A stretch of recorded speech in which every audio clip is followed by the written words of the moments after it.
మా పాండురంగ పంచాయతీ పద్మనాభ మండలం పాండురంగ పంచాయతీ మా 10 సంవత్సరాల నుంచి పనిచేస్తాం.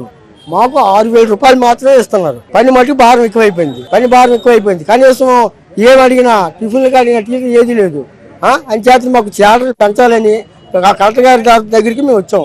పిఎఫ్లు ఉండాలా, వీసీ కార్డులు ఉండాలా, షూస్ ఉండాలా, సాక్స్లు ఉండాలా, యూనిఫార్లు ఇవ్వాలి, మాకు మాస్కులు అవన్నీ కూడా మాకు గవర్నమెంట్ ద్వారాగా మాకు వస్తే మరి ఏ పని చేయడానికైనా బాగుంటుంది. మెయిన్ మాకు శాలరీలు మట్టుకి కనీసం గవర్నమెంట్ మా సొమ్ము గవర్నమెంట్ తింటుంది కానీ గవర్నమెంట్ సొమ్ము మేము తినలేదు. ఇప్పటికొచ్చి 6,000 రూపాయలు ఏ నేతలు ఏ గవర్నమెంట్ ఇస్తుంది చెప్పండి? చాలేదు సార్. అందుకే మేము కలెక్టర్ గారికి మనం చేసుకుందామని వచ్చాం. పిల్లల్ని చదివించుకోవాలి, తిండికి కూడా చదవలేదు. కోటా బియ్యంతో గడుపుతున్నాం. కనీసం కోట ఇస్తుంది గవర్నమెంట్, ఆ కోటా బియ్యంతో గడుపుతున్నాం. కనీసం కాయగూరలు కూడా కొనుక్కోవడానికి స్థితిలో ఉన్నాము. పాండ్రికి పంచాయతీ సార్ 6,000 శాలరీ ఇస్తున్నారు సార్. 6,000 ఏం సరిపోతుంది సార్? పిల్లలు చదివించుకోవడానికి తినడానికి కూడా ఇబ్బంది అయిపోతుంది సార్. అందరూ 15,000 20,000 తెచ్చుకున్నాను కావట్లేదు, మీకు ఎలాగవుతుంది అంటున్నారు. మరి మా పరిస్థితి కలెక్టర్ గారికి ఎనిమిది తెలుసుకుని వచ్చాం సార్. మేము 13 సంవత్సరాలు బట్టి చేస్తున్నాం సార్.